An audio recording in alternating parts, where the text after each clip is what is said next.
नमस्ते साथीहरू, यस Lok Sewa tips YouTube च्यानलमा तपाईँलाई हार्दिक स्वागत गर्न चाहन्छु। आज पनि म नयाँ भिडियोको साथमा उपस्थित भएको छु। यस भिडियोलाई अन्तिमसम्म हेरी यस च्यानललाई लाइक, सेयर, सब्सक्राइब र नजिकै रहेको बेल आइकन दबाउनु नभुल्नुहोला ताकि नयाँ नयाँ भिडियो अपलोड गर्न साथ तपाईँलाई नोटिफिकेसन प्राप्त हुनेछ। आज म महत्त्वपूर्ण सामान्य ज्ञान लिएर आएको छु। विश्वका 10 सर्वोच्च शिखरहरू। 1 मा सगरमाथा 8848.86 मिटर रहेको छ साथीहरू। यो चाहिँ नयाँ रहेको छ भने यो नेपालमा रहेको छ। त्यसैगरी यो चाहिँ खुम्बु महालङ्गु हिम श्रृङ्खलामा पर्छ। त्यसैगरी 2 मा K2 गड अस्टिन 8611 मिटर जुन चाहिँ पाकिस्तानमा रहेको छ साथीहरू भने काराकोरम हिमालयन हिम श्रृङ्खला अन्तर्गत पर्दछ। त्यसैगरी 3 नम्बर कञ्चनजङ्घा 8586 मिटर यो चाहिँ नेपालमा रहेको छ भने यो कञ्चनजङ्घा हिम श्रृङ्खला अन्तर्गत पर्छ। त्यसैगरी 4 मा लोत्से 8516 मिटर यो चाहिँ खुम्बु हिम श्रृङ्खला अन्तर्गतै पर्छ। त्यसैगरी 5 मा मकालु 8463 मिटर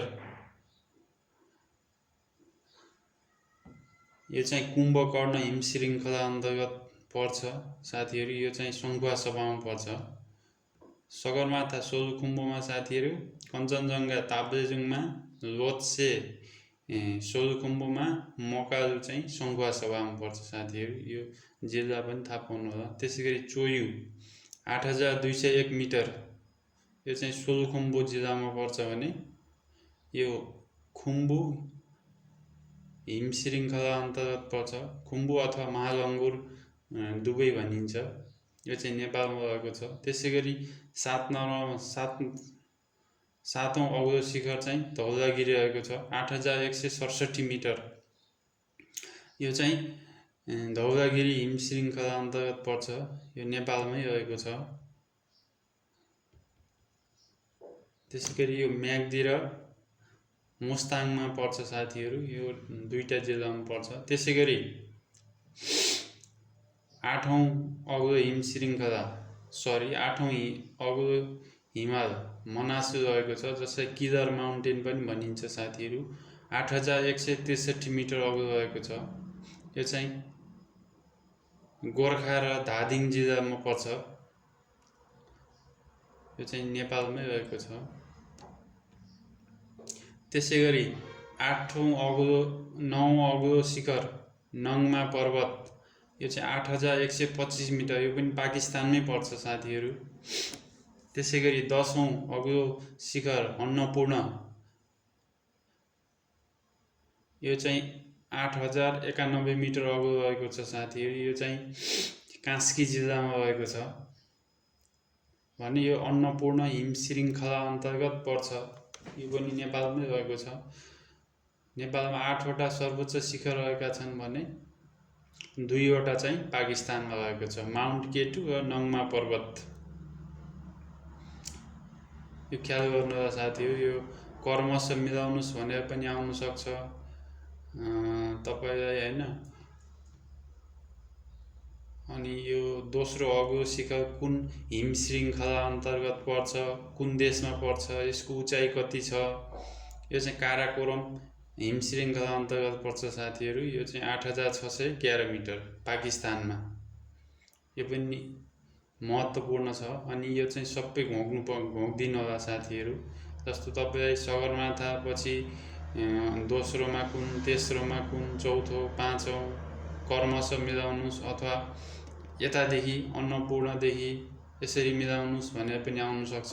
त्यसैले तपाईले यिनीहरू चाहिँ यसको उचाइ कति छ, यो कुन हिम श्रृङ्खलामा पर्छ, अनि नेपालमा छ भने कुन जिल्लामा पर्छ सबै घोक्दिनु होला साथीहरू। अनि घोक्नु होला।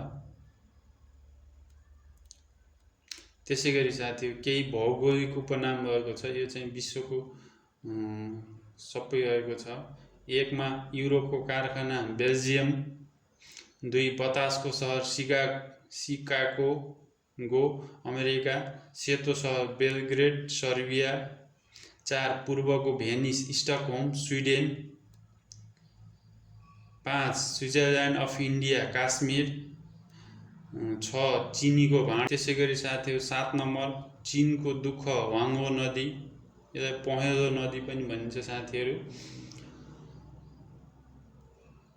त्यसै गरी बिहारको दुःख कोशी नदी, बङ्गालको शोक दामोदर नदी भारतमा रहेको छ। लाल गुलाफी सहर जयपुर राजस्थान भारत, संसारको छानो पामीरको पठार तिब्बत, यो विश्वकै अग्लो पठार पनि हो। चाँदीको सहर अल्जेरिया। त्यसै गरी यो अल्जेरिया साथीहरू यो अफ्रिकाको सबभन्दा ठुलो देश पनि हो, यसरी पनि ख्याल गर्नु होला। चाँदीको सहर र अफ्रिकाको सबभन्दा ठुलो देश अल्जेरिया। त्यसरी एकै ठाउँमा लिङ्क गरेर पढ्नुभयो भने सजिलो हुन्छ सम्झिन। हामीले पढ्नुपर्ने धेरै चिजहरू छन् साथीहरू, त्यसै दिमागमा नरहन सक्छ। त्यसै धेरै कुरालाई एउटैमा लिङ्क गरेर पढ्नुभयो भने सजिलो हुनसक्छ।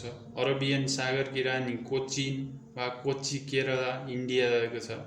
दक्षिणकी रानी मेलबर्न सिटी, युरोपको खेल मैदान स्विजरल्यान्ड, युरोपको खेल मैदान स्विजरल्यान्ड पनि साथी हो। अर्को कुरा पनि याद गर्नु होला, कुनै युद्धमा भाग नलिएको राष्ट्र पनि स्विजरल्यान्ड हो। एकैचोटि 4-5वटा कुरा एउटैमा लिङ्क गरेर पढ्नुभयो भने सजिलो हुन्छ साथीहरू। जस्तै युरोपको खेल मैदान स्विजरल्यान्ड हो, कुनै युद्धमा भाग नलिएको देश स्विजरल्यान्ड हो, अरू धेरै कुरा हुनसक्छ। यिनीहरूलाई एकै ठाउँ गराएर पढ्नुभयो भने, जस्तो स्विजरल्यान्ड भन्दा बित्तिकै तपाईँलाई याद आउँछ युरोपको खेल मैदान हो, अनि तपाईँको कुनै पनि युद्धमा भाग नलिएको देश हो, त्यस्ता कुराहरू भयो भने एकैचोटि धेरै कुरा सम्झिन सकिन्छ। त्यसै गरी प्रश्न नम्बर 16 पूर्वको मोती Singapore, land of golden fibre Pakistan, यो पनि महत्त्वपूर्ण छ साथीहरू। सुनौलो उनको देश अस्ट्रेलिया, भारतको म्यान्चेस्टर अहमदाबाद, सेतो हात्तीको देश थाइल्यान्ड, यसमा पनि धेरै झुक्किन्छ साथीहरू। सेतो हात्तीको देश थाइल्यान्ड भने हजारौँ हात्तीको देश लाओस। इक्जाममा यस्तै कुराहरू चाहिँ झुक्काउँछु साथीहरू, त्यसैले सेतो नझुक्किनु यसमा। सेतो हात्तीको देश थाइल्यान्ड, हजारौँ हात्तीको देश लाओस। यो चाहिँ आसियानको एकमात्र भूपरिवेष्टित राष्ट्र पनि हो साथीहरू लाओस। त्यसरी पनि सम्झिन सक्नुहुन्छ, हजारौँ हात्तीको देश र आसियानको एकमात्र भूपरिवेष्टित राष्ट्र। त्यसै गरी चट्याङको देश भुटान रहेको छ। 7 नदीको भूमि पन्जाब भारत, सूर्योदयको देश जापान, शान्त प्रातकालको देश दक्षिणको देश चाहिँ जापान हो साथीहरू। भने मध्यरातिमा सूर्य देखिने देश चाहिँ नर्वे। यो उस्तै देखिन्छ तर यो चाहिँ फरक छ। सिङ्गमर्मरको देश इटाली।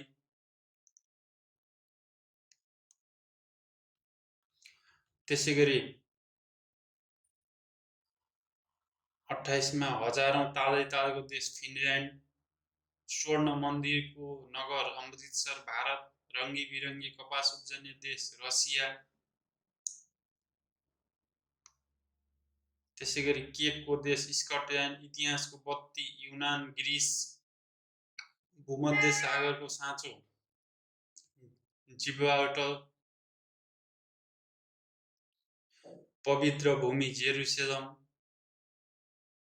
त्यसै गरी नाइल नदीको वरदान इजिप्ट, भारतको ढोका मुम्बई भारत, संसारको फलफुलको बगैँचा भूमध्य सागरीय क्षेत्र। यो साथीहरू भूमध्य सागरमा गर्मी हुन्छ साथीहरू, यो चाहिँ त्यस कारणले गर्दा यहाँ चाहिँ जति गर्मी ठाउँमा फलफुलहरू को वातावरणको लागि राम्रो वातावरण हुन्छ। त्यसै कारणले गर्दा भूमध्य सागरलाई संसारको फलफुलको बगैँचा भनेको हो। इङ्ल्यान्डको बगैँचा केन्ट, जोगीहरूको राज्य उत्तर कोरिया, सदाबहार सहर रोम इटाली, अँध्यारो महाद्वीप अफ्रिका। यो पनि धेरै पटक सोधेको छ साथीहरू, जोडा मिलाउनेमा आइराखेको हुन्छ। युरोपको कल्की बेल्जियम, मन्दिरहरूको सहर काठमाडौँ नेपाल, गगनचुम्बी भवनहरूको सहर न्युयोर्क अमेरिका, 7 पहाडहरूको सहर रोम इटाली, महलको सहर कलकत्ता भारत, सुनौलो वन भएको सहर अस्ट्रेलिया, त्यसैगरी बजारको सहर कायरो इजिप्ट, त्यसैगरी मोटर कारको सहर डेट्रायट अमेरिका। आजको भिडियोमा यति नै साथीहरू। यस्तै नयाँ भिडियोको हेर्नको लागि यस च्यानललाई सब्स्क्राइब गर्नुहोला र नजिकै रहेको बेल आइकन दबाउन नभुल्नुहोला, ताकि नयाँ भिडियो अपलोड गर्न साथ तपाईँलाई नोटिफिकेसन प्राप्त हुनेछ। भिडियो कस्तो लागिरहेको छ साथीहरू कमेन्ट गर्नुहोला। सुधार्नुपर्ने कुराहरू